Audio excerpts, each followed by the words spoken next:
think most of us would throw in the towel on this expedition after 48 hours. They rely on that drive of their passion. Oh, lovely! Look at that! We are the McLean brothers, and we are currently rowing halfway around the world across the entire Pacific Ocean, 9,000 miles, non-stop and unsupported from South America to Australia. Our goal is to set the speed record for the fastest human-powered crossing of the full Pacific Ocean. On top of this, we're trying to raise £1 million for clean water projects. We're going to give it our all, so follow along and find out what happens.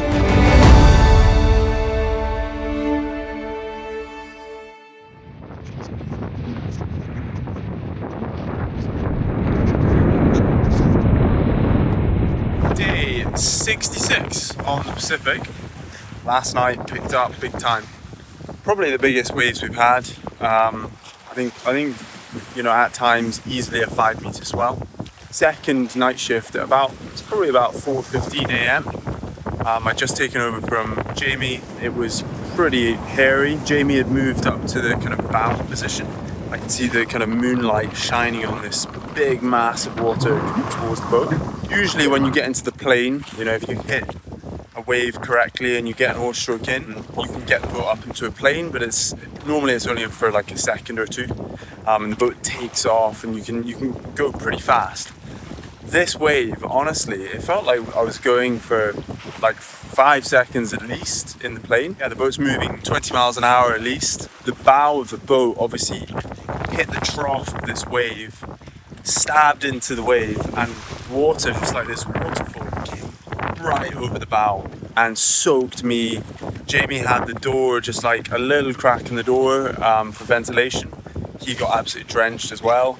That was last night. It's eased off now and we're making really good progress. So hopefully we keep it up over the next couple of days.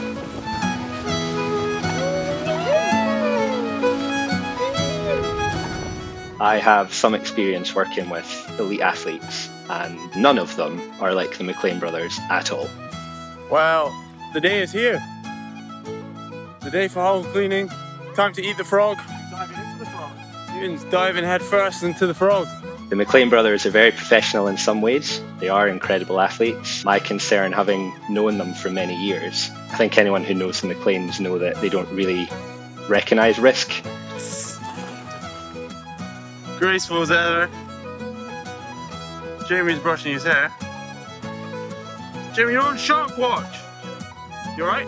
As a friend, as well as a health professional, I definitely saw there was perhaps a gap there.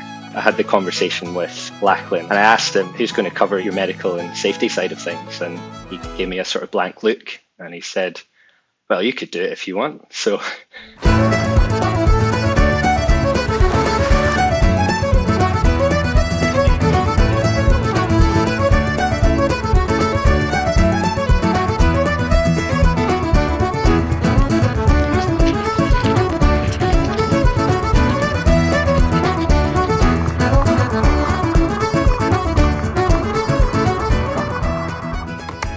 great. You're finally really our brother. Welcome to the Ponytail Club.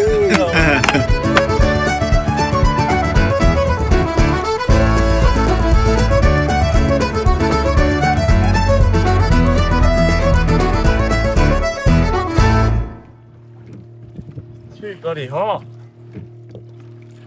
Nothing like Scottish climate. It's really, really hot. There's very little wind, so I think that's what's making it so hot. It's probably the hottest day we've had on this crossing so far. We're not made for this heat, that's for sure. key concerns are around skin damage to skin that's already battling against salty, moist conditions, dehydration as well. I bought them sun cream. I did not trust that they would remember something as small as sun cream. I think the night before I was at the McLean's house in Edinburgh. Ewan was at the 3D printer. He'd invented some sort of holder for the oars. And I said to them, do you need me to get you 3 big tubs of Sudocrem as a barrier cream? Because that's going to be really important. And they said, well, we'll remember that. We'll sort that. Don't worry. Having not remembered that, we have ran into kind of a lot of issues with their skin, some salt sores, some blisters. And they're stable, but it's just uncomfortable for them. Oh, they're fucking horrible. They're like zombies' hands. Absolutely horrendous. So this is the routine. Do the shift and then give yourself a bit of a clean. Try and get any salt off. So sick of getting soaked by waves. Like in my case, I know that if I get salty and then I row for a bit, it's just like gonna cause havoc with my eczema, with my skin, both my legs, bum, slightly above my bum. It's all just like red and rashed. I'm not gonna show you because I'm completely naked. Sounds like a trivial thing, but like I know how bad it can be. When anyone that's had a bad eczema flare-up will empathize that it's really horrendous. When it flares up bad, it like stops you from sleeping, really uncomfortable. So it could genuinely ruin my experience out here. But just hopefully it doesn't get too much more salty, because then I'm buggered.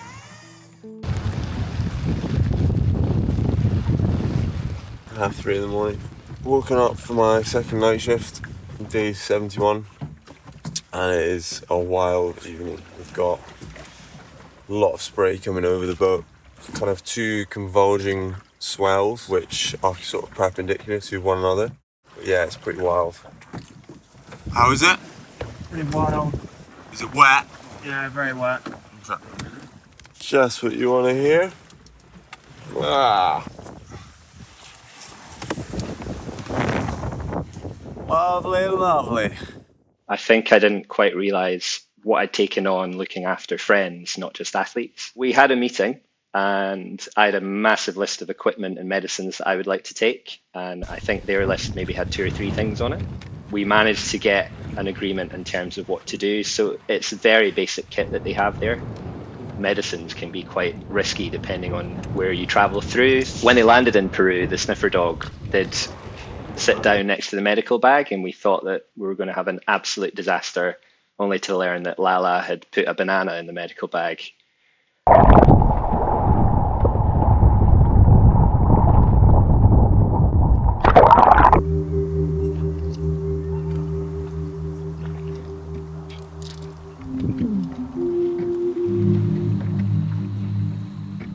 A lot of the time they're getting a couple of hours sleep at a time. It seems to be this regime that they're going for, which I think is more focused towards performance rather than getting enough sleep. They do seem to be running on quite low sleep. Oh, this is a really tough one. Really struggling to stay awake. It's so hard when you're like really falling asleep and you're trying to keep rowing. Resorting to like anything I can do to try and stay awake, such as taking this video. Very difficult to give anything to facilitate that. You hope that the body just learns that process, which I think must be really difficult. Energy levels are very low today. Yeah, real struggle getting up for both my night shifts. Sometimes it just feels like we've not had a chunk of sleep more than 3 hours for 75 days, and today is one of those days. It's obvious that they wake up panicked that their alarm's about to go off. We've all been there, but when that's happening multiple times a day, I think it raises just that baseline stress and cortisol level of intensity throughout the day, which I think is one of the biggest challenges that they're doing. Morning, sunshine. Come on out. Go on. Take the road. We got them screened, had their hearts screened. They were found to not have any risk picked up there. That was as much as we could do to alleviate that risk. The boys have been very self-sufficient. My role now is to kind of act if there is a big emergency. A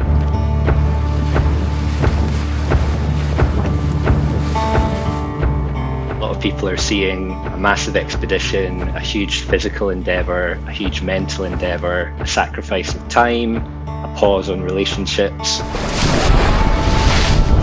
Whereas I see this as a risk to their life.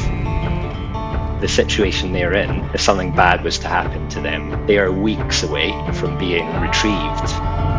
We're about to get very wet. Very wet indeed. that would be a really bad scenario, but they just seemed to take it in their stride and said, I think we'd manage this no problem. Holy hell! Wow, it's so heavy!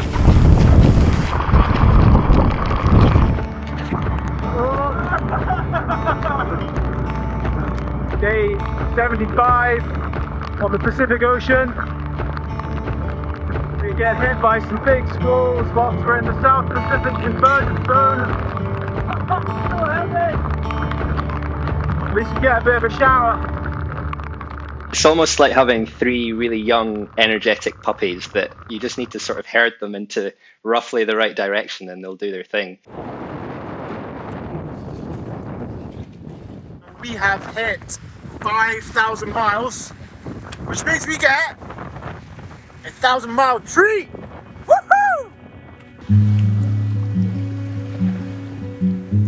I think most of us would throw in the towel on this expedition after 48 hours. An issue that some of the family have pointed towards during the row, just asking how are they doing with their mental health. It's another McLean trait, I think, is that they just seem quite happy a lot of the time.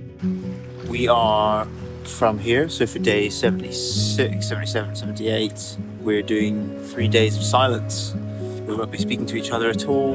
We're keeping the Starlink off for the whole time. I absolutely hate it. Might be really annoying, or it could be, really interesting. It'd be interesting to see how time moves. They are currently in their happy place. Like, they like rowing, they like being together, they like doing what they're doing. Undoubtedly, there are times where they're hitting lows, they're questioning the whole thing, but the majority of what they're doing, they seem pretty happy. If you're not confronting what is driving you when times are bad, you need to lean on that. So I think they genuinely are doing this to raise money for something they're incredibly passionate about.